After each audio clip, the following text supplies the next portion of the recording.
Social મીડિયામાં અશ્લીલ video viral કરનાર યુવકની ધરપકડ પંજાબ પોલીસની કાર્યવાહી। વલસાડના એક યુવકે પંજાબમાં યુવતી પર દુષ્કર્મ આચરી તેના અશ્લીલ દૃશ્યો સોશિયલ મીડિયામાં વાયરલ કરતા પંજાબ પોલીસ એક્શનમાં આવી છે।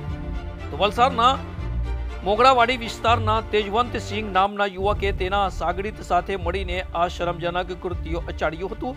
આરોપીએ યુવતીને બદનામ કરવાના હેતુથી બનાવેલો વિડીયો વલસાડ, વાપી અને પંજાબના મહિલાઓના ગ્રુપમાં વાયરલ કરી દેતા મામલો ગરમાયો હતો।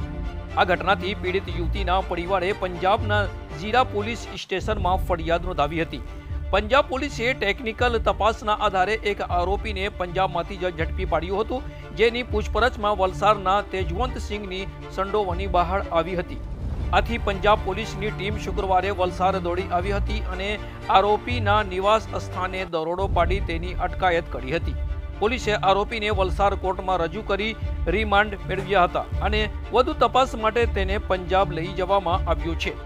આ કિસ્સાએ પંજાબી સમાજ અને વલસાડ પંથકમાં ભારે ચકચાર જગાવી છે।